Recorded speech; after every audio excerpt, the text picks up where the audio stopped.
Class 9 English हम NCERT शुरू करते हैं और हमारी बुक है बी हाइव। मोमेंट्स भी है सप्लीमेंट्री रीडर, तो बी हाइव हम लोग शुरू करते हैं। चैप्टर 1 है हमारा द फन दे हैड और इसके राइटर हैं आइजैक एजिमोव। क्लास 1 में हम लोग देखते हैं, तो पहले हम लोग ब्रीफ में स्टडी करते हैं। The story is set in the future, तो ये फ्यूचर में स्टोरी है जिसमें जो स्टूडेंट्स कैसे स्कूल में पढ़ेंगे उसके बारे में बताया गया है। और उसमें फिर ये भी बताया गया है कि आगे के जो स्कूल होंगे, फिर ये आज के स्कूल जो ऐसे हम लोग पढ़ते हैं तो उसमें क्या क्या डिफरेंस है उसको कंपेयर किया गया है। ठीक है, तो ऐसे करके ये कहानी है। तो यहाँ पर बताया गया कि शायद आगे के जो फ्यूचर में स्कूल्स हैं वहाँ पर बुक्स और कॉपीज़ या फिर जो आगे के स्कूल होंगे वो जो आज के स्कूल हैं वो तो नहीं रहेंगे, नॉट एग्जिस्ट। ठीक है, तो बुक्स और स्कूल जो हम लोग आज पढ़ते हैं जैसे आज हैं वैसे आगे नहीं रहेंगे, और आगे के जो बुक्स और स्कूल्स होंगे वो आज के बुक्स और स्कूल से अलग होंगे। तो स्कूल्स ऑफ द फ्यूचर, तो वहाँ कैसी कैसी पढ़ाई हो सकती है, तो थ्रू कंप्यूटर्स, तो वहाँ कंप्यूटर से ज़्यादा पढ़ाई होगी। जैसे आज हम लोग जनरली कई जगह कंप्यूटर्स और लैपटॉप्स भी लेके जाते हैं, पर फिर भी मेजॉरिटी आज हम लोग स्कूल बैग्स और प्रिंटेड बुक्स और वो सब लेके जाते हैं। तो आगे कंप्यूटर्स के द्वारा ज़्यादा पढ़ाई होगी। वर्चुअल क्लासरूम होंगे, मतलब जैसे इंडिविजुअल स्टूडेंट के लिए एक इंडिविजुअल रूम होगा, वहाँ पर उसको पढ़ाया जाएगा। ठीक है, ऐसे सोशल इंटरेक्शन या रियल क्लासरूम्स नहीं होंगे। टीचर्स रोबोटिक होंगे, तो रोबोट्स स्टडी करवाएंगे स्टूडेंट्स को, रियल ह्यूमंस टीचर्स नहीं होंगे। और मूविंग ई टेक्स्ट, जैसे अभी हम लोग के पास प्रिंटेड बुक्स होती हैं वैसे वहाँ पर हर जगह सिर्फ ई टेक्स्ट रहेंगे, इलेक्ट्रॉनिक बुक्स रहेंगी। ठीक है, और जो मूव करेंगे स्क्रीन्स पे और बच्चे उसको पढ़ते जाएंगे। तो यहाँ पर हम स्टोरी शुरू करते हैं। तो यहाँ पर एक भाई और एक बहन रहते हैं। तो बहन का नाम रहता है मार्गी और भाई का नाम रहता है टॉमी। तो मार्गी अपनी डायरी लिखती थी, तो एक दिन उसने 17 मई 2157, तो ये तब किया है ना, तब का समय, मतलब आज से लगभग 100-150 साल इसके आसपास। तो तब से क्या होगा, तो तब का बताया गया कि मार्गी डायरी लिखती थी, तो उसने 17 मई 2157 को लिखा, today Tommy found a real book. तो रियल बुक, क्योंकि वो 11 ईयर्स की थी तो उसने कभी रियल बुक नहीं देखी थी। ठीक है, तो वो जो भी पढ़ती थी वो ई टेक्स्ट से पढ़ती थी, टेलीविज़न स्क्रीन से पढ़ती थी, जहाँ पर स्क्रीन में जो भी कहानियाँ या जो भी कॉन्सेप्ट्स हैं वो ऐसे मूव करते थे और वो पढ़ती थी उनको।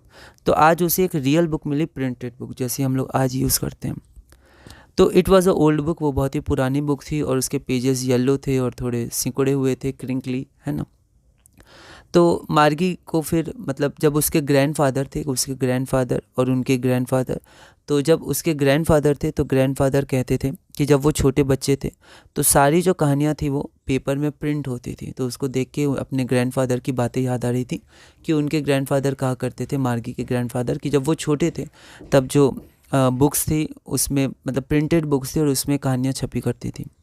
ओल्ड बुक, ठीक है, तो वो जो बुक मिली थी वो ओल्ड थी, उसके पेजेस येलो और क्रिंकली थे और जो वर्ड्स थे वो स्टूड स्टिल, मतलब वो मूव नहीं कर रहे थे। तो आज तक जब भी मार्गी ने पढ़ाई की थी तो उसके जो टेलीविज़न स्क्रीन था वहाँ पर वो बैठती थी, तो जो रोबोट था उसका टीचर वो फ्लैश करता था, तो वहाँ पर जो भी कहानियाँ वगैरह होती थी वो ऐसे मूव करती थी। ठीक है, और वो पढ़ती जाती थी। पर ये बुक देख के उसको बहुत ही अजीब लग रहा था कि यहाँ तो ये मूव नहीं कर रहा है, ये तो स्थिर है। ठीक है, it stood still, words stood still. ठीक है, तो मार्गी एंड टॉमी, ठीक है, स्टडीड ऑन स्क्रीन। तो ये बताया जा रहा है कि जो मार्गी और टॉमी थे वो लोग स्क्रीन पे स्टडी करते थे, उसमें मूविंग ई टेक्स्ट होता था और टेलीविज़न स्क्रीन पर ही मिलियंस ऑफ बुक्स थी। जैसे जो ये ओल्ड बुक है इसमें कोई एक ही कहानी होगी या एक ही टॉपिक के बारे में बताया गया है, लेकिन उनकी जो टेलीविज़न स्क्रीन थी उसमें मिलियंस ऑफ बुक्स थी। ठीक है, बहुत सारी किताबें थी। तो उनको ये जो ओल्ड बुक मिली थी वो पसंद नहीं आई थी, एक ही कहानी थी इसमें, है ना। और इसको पीछे पलट रहे थे तो वही मतलब वही वर्ड्स थे, वही पेजेस थे, वही चीज़ें लिखी हुई थी। जबकि अभी तक उनको आदत थी कि जैसे जो उनके जो टेलीविज़न स्क्रीन पे मूव करते हैं वर्ड्स वो फिर हट जाते हैं, फिर नए वर्ड्स आते हैं, वो लोग पढ़ते हैं, फिर वो हट जाते हैं ऐसे। तो वो जब पीछे पलट रहे थे बुक को, तो बुक में वही वर्ड्स लिखे हुए थे जो पहले लिखे हुए थे, वो डिसअपेयर नहीं हो रहे थे, मूव नहीं कर रहे थे। तो मार्गी 11 साल की थी और टॉमी 13 साल का था। They did not like the old book because the text stood still, और एक ही स्टोरी थी। ठीक है, एक ही टॉपिक था, एक ही के बारे में सब कुछ लिखा हुआ था और जो टेक्स्ट वगैरह थे वो डिसअपेयर नहीं कर रहे थे, वहीं पर रुके हुए थे।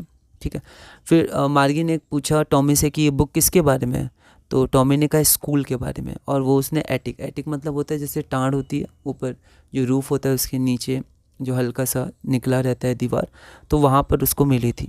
तो जैसे स्कूल का नाम आया तो मार्गी को स्कूल बिल्कुल पसंद नहीं था, ठीक है, क्योंकि वो ये समझ रही थी कि इस बुक में भी वही स्कूल के बारे में लिखा हुआ है जो हमारा स्कूल है, क्योंकि उसको लगा था ये जो स्कूल है वो हमेशा से ऐसे ही होते थे, ठीक है। पर उसको पता नहीं था पहले के स्कूल जो थे, जैसे हम लोग आज पढ़ते हैं, वो फ्यूचर में थी, तो वो सोच रही थी कि पहले के जो स्कूल होते थे वो बिल्कुल अभी जैसे होते होंगे, ठीक है। उसको पता नहीं था कि बहुत ही अलग होते हैं स्कूल, पहले के स्कूल बहुत अलग होते थे। तो जैसे उसने स्कूल का नाम सुना तो उसे लगा कि वैसे ही स्कूल होते होंगे जैसे मैं पढ़ती हूँ, तो उसको स्कूल जो अपनी तरह के वो स्कूल पढ़ती थी उसे वो बिल्कुल पसंद नहीं था, ठीक है। तो यहाँ पर जैसे कुछ फिर बातें बताई गई कि उसको क्यों ये पसंद नहीं था, क्योंकि जो मार्गी का रोबोट टीचर था, मैकेनिकल टीचर, वो उसको ज्योग्राफी के टेक्स्ट देता रहता था, टेस्ट, है ना। तो ज्योग्राफी के टेस्ट बार बार देता रहता था, वो बुरा करती थी, लेकिन फिर से ज्योग्राफी का टेस्ट आता था, वो और बुरा करती थी, फिर से ज्योग्राफी का टेस्ट आता था।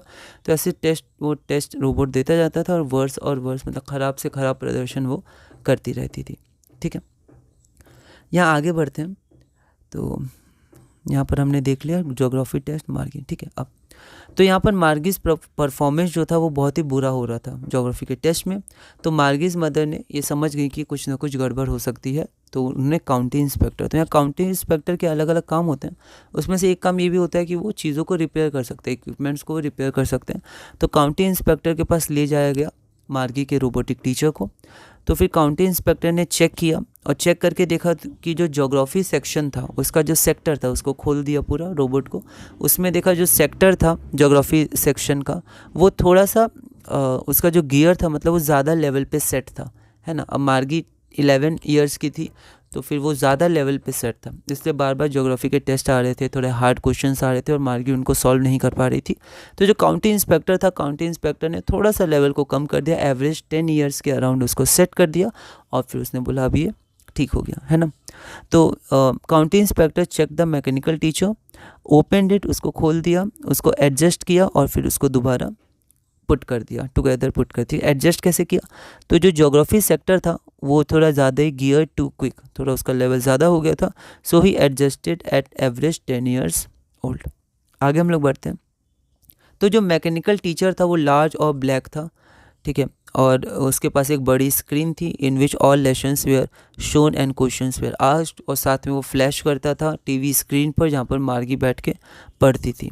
और मैकेनिकल टीचर में एक स्लॉट था और उस स्लॉट में मार्गी को अपना होमवर्क डालना पड़ता था और उसके एक पंच कोड, कुछ कोड भी उसको याद करवाए गए थे जब वो 6 ईयर्स की थी। वो कोड, क्योंकि जो कंप्यूटर होते हैं वो कोड में समझते हैं अलग अलग, जैसे बाइनरी लैंग्वेज टेक्स्ट में वो कन्वर्ट करते हैं, तो कुछ कुछ कोड वगैरह उसको सिखाया गया था, ठीक है। और सिखाने के बाद ही वो जो मैकेनिकल टीचर है वो उस प्रोग्राम को चेक कर पाता था।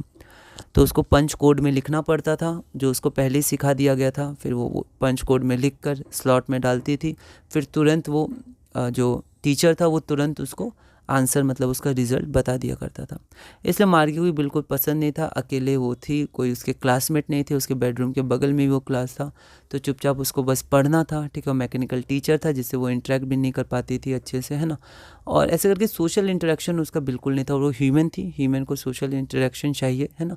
तो वो कुछ फीलिंग्स वगैरह शेयर नहीं कर पा रही थी, बातें नहीं कर पा रही थी, है ना। तो इसी कारण उसको स्कूल, ये बहुत ही लोनली टाइप का स्कूल, बिल्कुल अच्छा नहीं लगता था। तो यहाँ पर फिर मार्गी और टॉमी वो बुक पढ़ते हैं, ठीक है। तो मार्गी को ये सब बातें याद आती हैं, तो वो बोलते हैं स्कूल के बारे में, स्कूल तो मुझे बिल्कुल पसंद नहीं है। तो टॉमी फिर वो लोग थोड़ा रीड करते हैं। तो फिर टॉमी बताता है मार्गी को कि ये जो ओल्ड स्कूल्स हैं वो हमारे जैसे स्कूल्स जैसे बिल्कुल नहीं है, वो बहुत अलग थे ओल्ड स्कूल्स।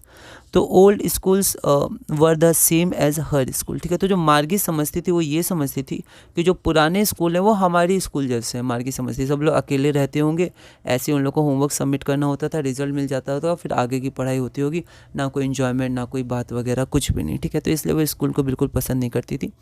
तो टॉमी यहाँ बोलता है कि these were not our kind of school, मतलब हमारे स्कूल जैसे नहीं थे, ये स्कूल सेंचुरीज अगो, मतलब बहुत पहले के स्कूल हैं, ठीक है। तो कई 100 साल पहले की स्कूलों के बारे में बात की गई है। तो वहाँ पर टीचर्स थे वो ह्यूमंस थे, जैसे हमारे टीचर रोबोटिक हैं, टॉमी बता रहा था मार्गी को, लेकिन पहले के टीचर ह्यूमंस थे, ठीक है। वो मैन थे, विमेन थे, ह्यूमंस थे, रियल ह्यूमंस थे, जो बात करते थे, फीलिंग शेयर करते थे और बच्चों को पढ़ाते थे। उसके बाद हमारे पास एक स्पेशल बिल्डिंग, तो जैसे मार्गी का जो स्कूल था वो बगल में ही था, ठीक है, मतलब उसके घर में ही था, उसके बेडरूम के बगल में, ठीक है, जहाँ वो पढ़ाती थी, मतलब जहाँ वो पढ़ती थी रोबोटिक टीचर वहाँ आ जाता था, ठीक है, हम लोग देखेंगे अभी। तो स्पेशल बिल्डिंग था, पर पहले के स्कूल में सारे बच्चों को एक स्पेशल बिल्डिंग जाना पड़ता था, घर में स्कूल नहीं था, और वहाँ पर जाके वो लोग सब पढ़ते थे, और all kids learn the same thing, और वो लोग एक जैसी चीज़ ही पढ़ते थे। फिर हम लोग देखते हैं जब टॉमी बोलता है कि टीचर्स ह्यूमंस थे, तो वो क्या करते थे, वो बातें बताते थे, बातें समझाते थे, होमवर्क देते थे, और फिर क्वेश्चंस पूछते थे, रिवीजन करवाते थे। उसी तरह जो हम स्कूल था जहाँ पर वो लोग जाना पड़ता था उन लोग को, तो सारे बच्चे वहाँ जाते थे, सारे टीचर्स वहाँ जाते थे, ठीक है। इन केस ऑफ मार्गी and Tommy mechanical teacher at home, तो उनका टीचर घर पे ही था, लेकिन पहले सब टीचर्स और स्टूडेंट्स को एक स्पेशल बिल्डिंग जानी पड़ती थी, स्कूल जाना पड़ता था जहाँ पर पढ़ाई होती थी, ठीक है। और यहाँ पर सारे जो किड्स थे, सारे जो लोग थे, मतलब बच्चे थे, वो लोग एक ही चीज़ पढ़ते थे अगर वो सेम एज ग्रुप के हैं, ठीक है। लेकिन मार्गी केस में क्या होता था, एक इंडिविजुअल के लिए एक अलग रोबोट होता था, तो वो इंडिविजुअल के हिसाब से टेस्ट देता था और उसके हिसाब से ही पढ़ाई करवाता था। लेकिन पहले के स्कूल में अगर आपका एज ग्रुप सेम है तो आपको एक ही जैसी बातें पढ़ाई जाएंगी, एक साथ पढ़ाया जाता था। तो ये सब कुछ चीज़ें।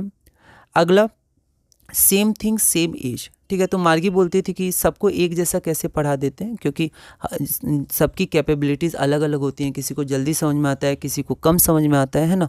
तो मार्गी कहती थी every child had to be taught different to fit his और हर वे, तो उसको कैसे समझ में आता है, जल्दी आता है, धीरे आता है, तो उसको अलग अलग पढ़ाया जाना चाहिए, है ना। तो मार्गी बोलती थी क्योंकि उसका रोबोटिक टीचर उसके अनुसार पढ़ाता था। तो पर टॉमी बोलता था कि ओल्ड स्कूल में ऐसे ही होता था, सेम थिंग सेम एज, है ना। फिर टॉमी बोला कि अगर तुम्हें नहीं पढ़ना है या फिर तुम्हें ये सब अच्छा नहीं लग रहा है तो तुम जा सकती हो। तो यहाँ पर मार्गी बोलती है कि मैंने ऐसा नहीं कहा कि मुझे नहीं पसंद है, ठीक है। जैसे हमने अभी देखा कि मार्गी जब समझी थी पहले के स्कूल भी आज जैसे स्कूल जैसे, मतलब उसके स्कूल जैसे, तो उसको अच्छे नहीं लगते थे। लेकिन अब मार्गी बोल रही कि मैंने ऐसे कहा तो नहीं कि मुझे अच्छा नहीं लग रहा, मतलब वो और जानना चाहती थी इस स्कूल के बारे में, क्योंकि अब उसको लगने लगा कि पहले के स्कूल हमारे स्कूल से बहुत ही डिफरेंट थे और शायद अच्छे भी थे, ठीक है। क्योंकि आगे हम लोग देखेंगे मार्गी उसके बारे में फिर सोचने लगती है। If you don't like you can leave, तो मार्गी बोलती है I didn't say I didn't like, ठीक है। तो जैसे ही वो लोग आधा लगभग पढ़ चुके हैं, वैसे ही मदर, उनकी माँ कॉल करती हैं, बोलती हैं कि स्कूल का टाइम हो गया मार्गी के लिए और टॉमी के लिए भी होने वाला है, तो दोनों को स्कूल के लिए बोलती हैं। अब आगे हम लोग पढ़ते हैं कि जो स्कूल था, ठीक है, वो नेक्स्ट टू हर बेडरूम, तो मार्गी के बेडरूम के बगल में ही वो स्कूल था, जैसे हमने अभी देखा, ठीक है। और जो मैकेनिकल टीचर था वो फ्लैश करता था लेसन्स स्क्रीन पे, जहाँ पर मार्गी बैठ के पढ़ती थी। एनसीईआरटी में एक फ़ोटो भी उसकी दी हुई, आप देख सकते हैं उसको। तो अब जो मैकेनिकल टीचर था वो हमेशा समय पर आ जाता था, सैटरडे और संडे को छोड़कर। तो वाइल्ड स्टडिंग, तो अब जब तो ये आ जाता था, क्योंकि मार्गी की जो मदर थी वो बोलती थी कि अगर लिटिल गर्ल्स या बच्चे जब रेगुलर टाइम पर पढ़ेंगे तो उन लोगों को जल्दी और बेहतर समझ में आ जाएगा। अब वहाँ पर मार्गी अर्थमेटिकल लेसन्स पढ़ रही थी, है ना, एडिशन वगैरह सीख रही थी, लेकिन उसका सारा ध्यान उस बुक पर था। उस बुक में जो उसने पहले के स्कूल्स के बारे में पढ़े उसके बारे में ही वो सोच रही थी। सो वाइल स्टडी करने के दौरान मार्गी बार बार थिंकिंग अबाउट ओल्ड स्कूल, पुराने स्कूलों के बारे में वो सोच रही थी कि कैसे सारे बच्चे एक साथ आते होंगे, shouting in the school yard, है ना, शोर करके, हंसते हुए, गाते हुए वो लोग आते होंगे अपने क्लास में, एक दूसरे को बातें करते होंगे, ठीक है। और किड्स फ्रॉम द नेबरहुड, है ना, मतलब आसपास की जगह के बच्चे आते होंगे और पिछला दिन कैसा गया, आज का दिन में क्या करना है, नहीं करना है, ये सब सारी फीलिंग शेयर करते होंगे, साथ साथ क्लासरूम में बैठते होंगे, ठीक है।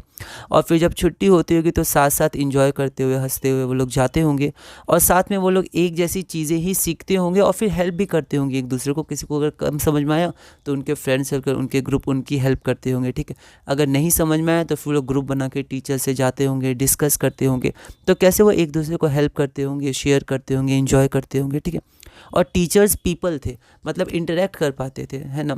तो जैसे मार्गी सोचती हूँ कि मेरे जैसे एक ह्यूमन टीचर हैं जिससे मैं इंटरेक्ट कर पाती, ठीक है, जिनसे बात कर पाती, नहीं समझ में आता बोल पाती, पर सामने एक रोबोट था तो मार्गी को बिल्कुल अजीब लगता था रोबोट, है ना। इसलिए वो उसको बोलती थी, एक बहुत ही ब्लैक और लार्ज रंग का था, उसको पसंद भी नहीं आता था रोबोट, ठीक है। तो इन सब बातों को वो मार्गी सोचती रहती थी और यही सोचती थी कि उनको कितना मज़ा आता होगा, द फन दे हैड। तो पीछे के जो स्कूल थे कई साल पहले, है ना, 100 साल पहले स्कूलों की बात हो रही है, तो वहाँ पर बच्चों को कितना मज़ा आता होगा, द फन दे हैड, इसलिए इस स्टोरी का ये नाम रखा गया, द फन दे हैड। तो ये मार्गी सोचती रहती है और बस यहीं पर हमारी स्टोरी एंड हो जाती है। उसके बाद ये क्लास नंबर 2 है, इसमें हम लोग क्या करेंगे, एक्सरसाइज करेंगे, क्वेश्चंस करेंगे। तो ब्रीफ में हमने समझा। अब देखिए इंग्लिश बहुत इंपॉर्टेंट है, तो आपको रीडिंग ज़रूर करनी है। रीडिंग करके बहुत सारे पॉइंट्स हैं जो मैंने नहीं लिखे हैं, कुछ कुछ और आप एनसीईआरटी में करिएगा तो आप अच्छे से, जो आप स्टोरी पढ़ेगा तो आप कनेक्ट हो पाइएगा। मैंने कुछ कुछ बीच के पॉइंट्स लिखे हैं। तो इस क्लास में हमने ब्रीफ में स्टोरी समझी। अगली क्लास में हम लोग एनसीईआरटी के एक्सरसाइज देखेंगे, फिर इस चैप्टर को कंप्लीट करेंगे। फिर हमारे पास अगला पोएम आएगा, द रोड नॉट टेकन। और धीरे धीरे इसी तरह हम लोग class 9th English NCERT beehive में आगे बढ़ेंगे।